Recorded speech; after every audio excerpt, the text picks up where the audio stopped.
अंबिकापुर शहर की सड़कों से गायब हुई सिटी बस, लाखों रुपए की लागत से बना टर्मिनल स्टेशन नहीं रहा कोई काम का, नगर निगम की लापरवाही उजागर।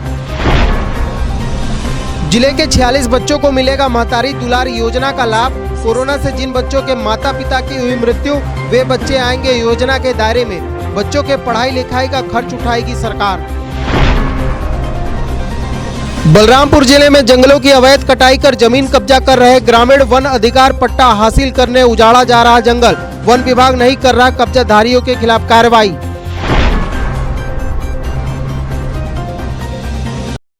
नमस्कार, मैं सुमित और आप देख रहे हैं आवाज। खबरें अब विस्तार से।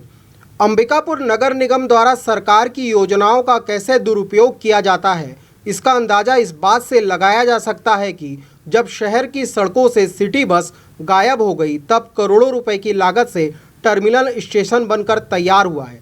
अब टर्मिनल स्टेशन का उपयोग निगम किस लिए करेगा, इसका जवाब सिर्फ जिम्मेदार निगम के पास है।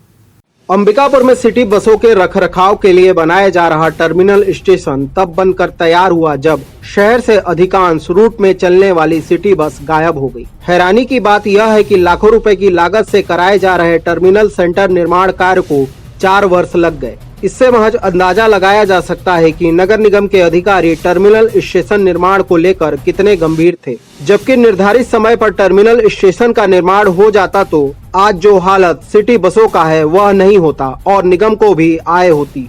शहर सहित आसपास ग्रामीण क्षेत्र के लोगों को सस्ती व बेहतर आवागमन की सुविधा उपलब्ध हो, इसे ध्यान में रखकर शासन के योजना एवं महानगरों की तर्ज पर शहर में सिटी बसों का संचालन शुरू किया गया। लगभग 4 वर्ष पूर्व 33 सिटी बसों के साथ संचालन शुरू किया गया और शहर के कई रूट में सिटी बस दौड़ने लगी। बसों का मेंटेनेंस बरकरार रहे, इसके लिए रखरखाव व हॉल्टिंग के लिए टर्मिनल स्टेशन स्थापित करने की योजना बनाई गई। योजना के मुताबिक शहर के मठपारा में खाली पड़े भूमि का चिन्हांकन टर्मिनल स्टेशन के लिए किया गया और लाखों रुपए की लागत से निर्माण कार्य शुरू की गई। टर्मिनल स्टेशन से बसों का आवागमन करने पर मार्ग का डामरीकरण किया गया। साथ ही टर्मिनल स्टेशन में वाहनों की मरम्मत के लिए बड़े हॉल के साथ ही वाहनों की सुरक्षा हो, इसके लिए बाउंड्री वॉल का निर्माण कराया गया। निर्माण कार्य में लाखों रुपए खर्च किए गए, परंतु टर्मिनल स्टेशन निर्धारित अवधि में पूरा नहीं हो सका।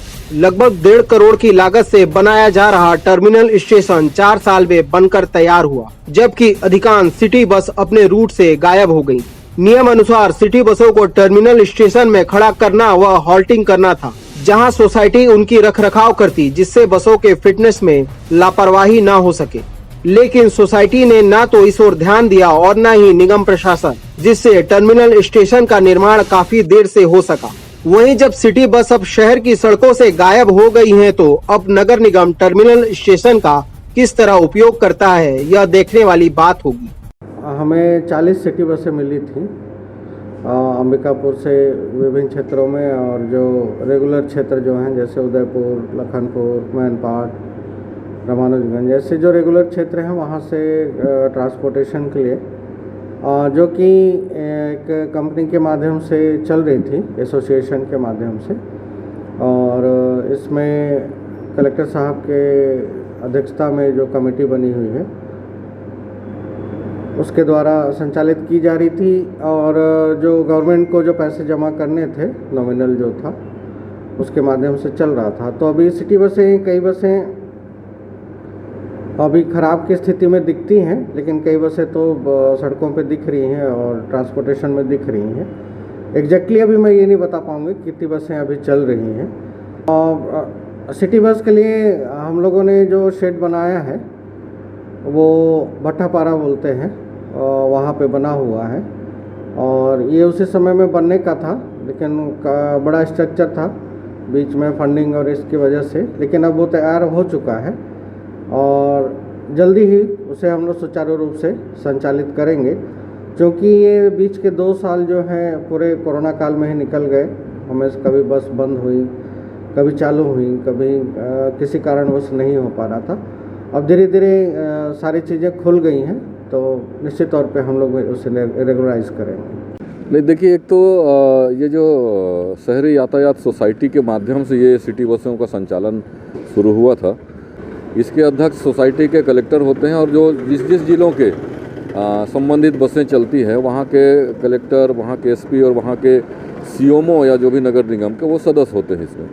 ये 2015 में इसकी शुरुआत हुई थी और ये तो कुल मिला के एक हिसाब से जो बस ऑपरेटर थे पुराने बड़े लोग जो बसें चलाते थे प्राइवेट, इनकी मिली भगत से ये सारे लोग नॉमिनल दर पे अपना नीलामी में बसों को लिए आपसी समझौता करके, और इसमें भी सरकार को जो राशि मिलना था उतना नहीं मिला। सुविधाएं यात्रियों को सिटी बस के रूप में मिलनी चाहिए थी, वो उसका प्रॉपर क्रियान्वयन नहीं हो पाया, लोगों को इसका कोई सुविधा नहीं मिल पाई। आज भी आप शहर में देखिएगा तो कोई एक तो सिटी बस नहीं चल रही है कि आप गांधीनगर से बैठ के आप बस स्टैंड आ जाएं या महामाया क्षेत्र से चढ़ के आप गांधीनगर चले जाएं। शहर में तो कोई चल ही नहीं रहा है, केवल प्राइवेट ये लोग यहाँ से लखनपुर चला दिए, यहाँ से क्या बोलते हैं जसपुर चला दिए, यहाँ से सूरजपुर चला दिए, ऐसे उदयपुर, इस तरह से अंदर अंदर की जो मलाई वाली जो रूट थी जहाँ पैसे की अच्छी अर्निंग होती थी उस क्षेत्र में बसों को चला दी। तो शहर के लोगों को तो इसका सिटी बस के रूप में कोई इसका लाभ ही नहीं मिला है। नहीं, यार्ड तो मरम्मत के लिए, मेंटेनेंस के लिए यार्ड बना था, जिसमें गोबर की खरीद बिक्री हो रही है, वहाँ गोबर से खाद बनाने का काम कर रहे हैं। तो मतलब वो दिखाता है कि वहाँ ना बसें जाती है ना उसका मेंटेनेंस होता है। केवल उतना बड़ा स्थापना करके उतना खर्च फालतू में इस सोसाइटी ने किया है और नगर निगम के नाम से, नगर निगम के शहरी क्षेत्रों के सुविधा के नाम से इस पे पूरे जनता। सरगुजा जिले के ऐसे 46 बच्चों को महतारी दुलार योजना का लाभ मिलने जा रहा है जिनके माता पिता की मृत्यु कोरोना की वजह से हुई है। राज्य सरकार इन बच्चों के पढ़ाई लिखाई का खर्च अनवरत उठाएगी और हर माह इन बच्चों को शासन की ओर से छात्रवृत्ति भी प्रदान किया जाएगा। सरगुजा जिले में जिन बच्चों ने कोविड से अपने माता पिता को खोया है, उनकी पढ़ाई लिखाई में मदद करने के उद्देश्य से छत्तीसगढ़ सरकार द्वारा संचालित छत्तीसगढ़ महतारी दुलार योजना से जिले के 46 बच्चों को लाभ हुआ है। इनमें 23 बच्चे कक्षा 9वीं से 12वीं तक तथा 6वीं से 8वीं कक्षा तक के 23 बच्चे शामिल हैं। कलेक्टर संजीव कुमार झा के निर्देश पर स्कूल शिक्षा विभाग द्वारा स्वास्थ्य विभाग से समन्वय कर जिले के ऐसे 46 बच्चों की सूची तैयार की है जिन्होंने कोविड से अपने माता पिता को खोया है। इन बच्चों को कक्षा 1 से 8वीं तक 500 रुपए तथा 9वीं से 12वीं तक 1000 रुपए प्रति माह छात्रवृत्ति मिलेगी। अब इन बच्चों को अपनी पढ़ाई लिखाई अनवरत जारी रखने में संबल मिलेगा। गौरतलब है कि छत्तीसगढ़ महतारी दुलार योजना प्रदेश के मूल निवासी परिवारों के लिए है जिनमें ऐसे बच्चे परिवार से कमाने वाले माता या पिता या दोनों की मृत्यु कोरोना की वजह से हो गई है, वे इस योजना के दायरे में आएंगे। ऐसे बच्चे भी इन योजना में शामिल किए जाएंगे जिनके घर में कमाने वाले वयस्क सदस्य के न रहने के कारण भरण पोषण की समस्या हो गई है। महतारी दुलार योजना की पात्रता में आने वाले बच्चों को प्रदेश के शासकीय एवं निजी स्कूलों में निःशुल्क शिक्षा उपलब्ध कराई जाएगी। ऐसे बच्चों को राज्य सरकार के स्वामी आत्मानंद अंग्रेजी माध्यम स्कूल में प्रवेश में प्राथमिकता दी जाएगी। उनकी शिक्षा का पूरा खर्च राज्य सरकार उठाएगी। ऐसे विद्यार्थियों को कक्षा 1 से 8वीं तक 500 रुपए प्रति माह और कक्षा 9वीं से 12वीं तक 1000 रुपए प्रति माह की छात्रवृत्ति दी जाएगी। स्कूली शिक्षा के बाद उच्च शिक्षा के लिए प्रोत्साहन भी दिया जाएगा। प्रतिभावान विद्यार्थियों को व्यावसायिक पाठ्यक्रम में प्रवेश के लिए प्रशिक्षण कोचिंग की सुविधा भी उपलब्ध कराई जाएगी। बलरामपुर जिले में वनों की अवैध कटाई और जमीन अतिक्रमण का खेल जोरों पर है। ग्रामीण वन अधिकार पत्र के लालच में आकर हरे भरे पेड़ों को नुकसान पहुंचा रहे हैं, साथ ही जंगल की जमीन को धड़ल्ले से कब्जा करने में जुटे हुए हैं, जबकि वन विभाग इस ओर कार्रवाई करने से बच रहा है। हरे भरे पेड़ों की कटाई और पेड़ों पर यह गार्डनिंग के निशान गवाह है कि बलरामपुर जिले में वन विभाग के अधिकारियों की लापरवाही हदें पार कर चुकी हैं। दरअसल छत्तीसगढ़ में भाजपा सरकार के कार्यकाल में 2005 से पूर्व में जंगलों में रह रहे वनवासियों को उनकी कब्जे की जमीन को मालिकाना हक देने के लिए वन अधिकार पत्र योजना की शुरुआत की गई थी, जिसमें ऐसे हितग्राहियों को शामिल किया गया था जिनके पास खुद की कोई जमीन नहीं है, लेकिन वे वन भूमि में लंबे समय से रह रहे हैं। ग्रामीणों को वन भूमि की जमीन का मालिकाना हक दिलवाने के लिए शासन ने योजना की शुरुआत की थी। शासन की मंशा तो भूमिहीनों को पट्टा देने की थी, जो वाकई सराहनीय कदम है, लेकिन इस योजना में अधिकारियों की लापरवाही से अब हरे भरे जंगलों की बलि दी जा रही है। ग्रामीण भी इस बात को स्वीकार रहे हैं कि जमीन के लालच में आकर उनके द्वारा जंगल काटकर अतिक्रमण किया जा रहा है, लेकिन उनको इस बात का एहसास भी है कि जंगल कटने से पर्यावरण को नुकसान भी हो रहा है। पेड़ कौन काटा है तो मेरे को मालूम नहीं है, लेकिन मेरे हिसाब से इस प्रकार का पेड़ को नहीं काटना चाहिए, क्योंकि इस पेड़ से हमें हर एक प्रकार के वातावरण में हवा, शुद्ध हवा मिलता है, पानी आने का अच्छा, ये इसमें मतलब हवा तूफान बारिश वगैरह अच्छा बरसता है। इसको ये पेड़ जो खड़े ना, इसको मतलब किनारे किनारे चारों तरफ से मतलब टांगे से छील देने के बाद वो पेड़ मर जाएगा। वन विभाग वाले आते हैं तो वहाँ उनको ध्यान थोड़ी रहता है कि ये सब हो रहा है। तो सर हम ही लोग जब काटे हैं, हम ही लोग सबका खेत कियारी हम ही लोग बनाए हैं। वही अपना जमीन है तो भी कहने से कहा दूसरा के कब फंसाएंगे हम लोग।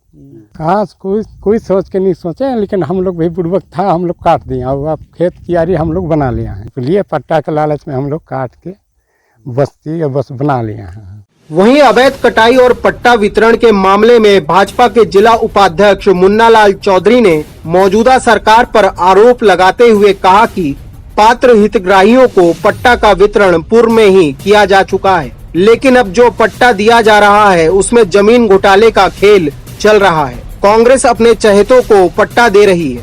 वहीं जिला कांग्रेस कमेटी के प्रवक्ता सुनील सिंह ने कहा कि केंद्र की यूपीए सरकार के कार्यकाल में इस योजना को लागू किया गया था, लेकिन कहीं न कहीं प्रशासन की लापरवाही से आज उसका दुरुपयोग किया जा रहा है, जिस कारण आज हरे भरे वनों की कटाई और अतिक्रमण का खेल जारी है, जो पूर्णतः गलत है। आज तो सिर्फ भ्रष्टाचार की स्थिति है, आज वोट वाली राजनीति नहीं है, क्योंकि जितना पट्टा बढ़ चुका है।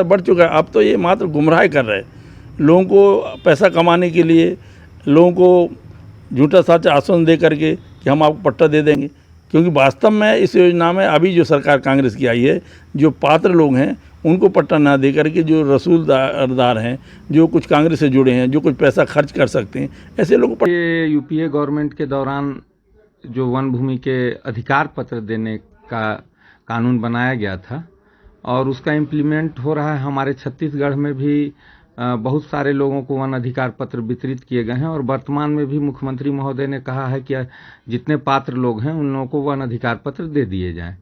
जहां तक इसके इम्प्लीमेंटेशन की बात है, धरातल पे इसमें जो बात आपने कही मैं सहमत हूं, थोड़ी गड़बड़ियां हो रही हैं। कई जगह जो बड़े लोग हैं, जो बड़े काश्तकार हैं, उनको पट्टे देने की बातें आई हैं। इसके अलावा वनों की कटाई की जो बात आपने कही वह भी हो रहा है। वहीं अवैध कटाई और पेड़ों की गार्डनिंग करने के मामले में वन विभाग के अधिकारी उसकी रोक तो नहीं कर पा रहे हैं, लेकिन सरकार की वन अधिकार पत्र योजना पर सवाल जरूर खड़ा करते नजर आ रहे हैं। हाँ, गार्डनिंग कर रहे हैं अतिक्रमण वाले। अतिक्रमण वाले क्या है कि वो सोचते हैं कि आज जो वन अधिकार पट्टा मिल रहा है तो वन अधिकार पट्टा सोचते हैं गार्डनिंग करेंगे झाड़ सूख जाएगा और कोई बोलेगा नहीं। इसके बाद अतिक्रमण वन पट्टा के लिए लगाने के लिए सोचते हैं, तो हम लोग उस पर कार्रवाई कर रहे हैं। अब क्योंकि शासन की मंशा अनुसार वन अधिकार पट्टा 2005 के पहले का देना है, तो हम लोग उसको जांच करते हैं और जांच में अगर पा जाते हैं कि ये 2005 के बाद का है तो उसको पात्र बना। बहरहाल वन अधिकार पत्र के लालच में जिस तरह से बलरामपुर जिले में हरे भरे पेड़ों को नुकसान पहुंचाया जा रहा है और जंगलों को क्षतिग्रस्त किया जा रहा है, इस मामले में वन विभाग की टीम भी कार्रवाई करने से बच रही है। अब देखना होगा कि क्या सही हितग्राहियों को पट्टा वितरण किया जाता है या फिर आगे भी वनों की कटाई अंधाधुंध जारी रहेगी। बलरामपुर से आवाज डेस्क की रिपोर्ट। अब वक्त हो चला है एक छोटे से ब्रेक का, जल्द लौटते हैं।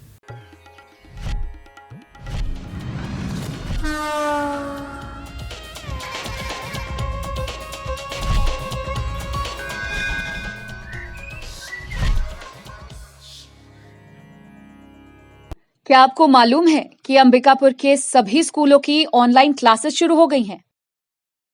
क्या आपको वर्क फ्रॉम होम के लिए इंटरनेट की जरूरत है? अब अंबिकापुर के सभी क्षेत्रों में ब्रॉडबैंड इंटरनेट कनेक्शन की सुविधाएं उचित दरों पर उपलब्ध हैं। आज ही संपर्क करें Vande Mahamaya cable network, VM internet service, Alaknanda complex, प्रथम तल, अग्रसेन चौक, अंबिकापुर। मोबाइल 744071 98261555 9826120239।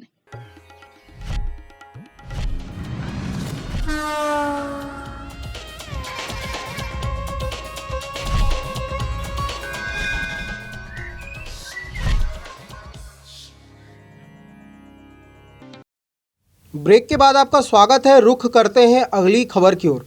सरगुजा जिले की दरिमा पुलिस ने एक ग्रामीण के शव को बरामद किया है।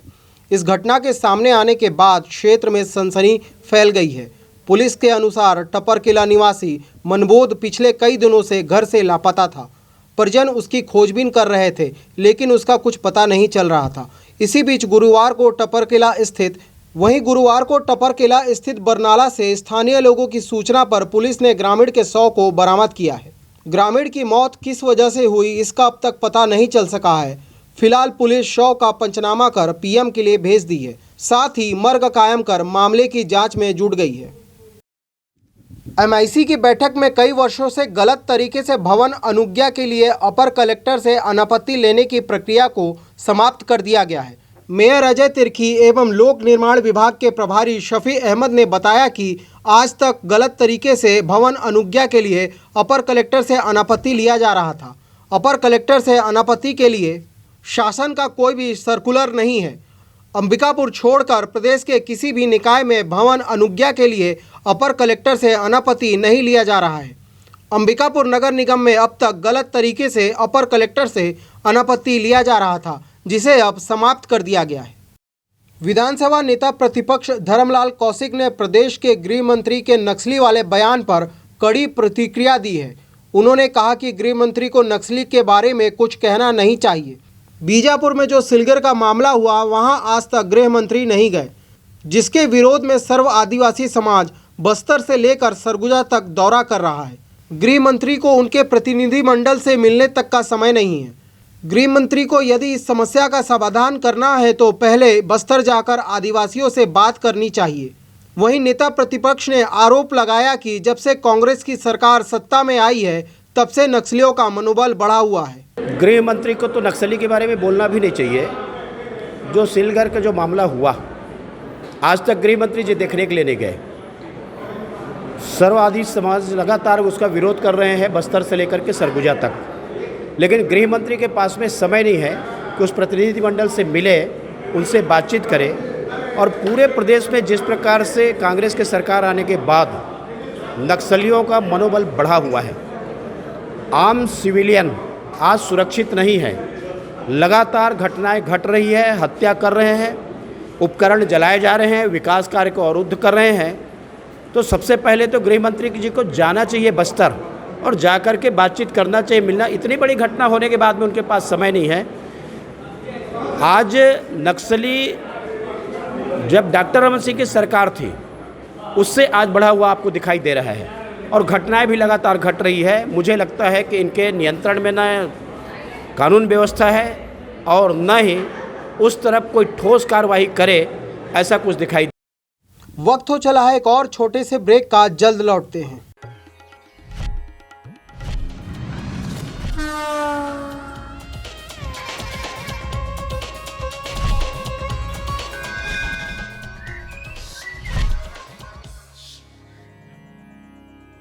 क्या आपको मालूम है कि अंबिकापुर के सभी स्कूलों की ऑनलाइन क्लासेस शुरू हो गई हैं? क्या आपको वर्क फ्रॉम होम के लिए इंटरनेट की जरूरत है? अब अंबिकापुर के सभी क्षेत्रों में ब्रॉडबैंड इंटरनेट कनेक्शन की सुविधाएं उचित दरों पर उपलब्ध हैं। आज ही संपर्क करें Vande Mahamaya cable network, VM internet service, Alaknanda complex, प्रथम तल, अग्रसेन चौक, अंबिकापुर। मोबाइल 7440765555 9826120239।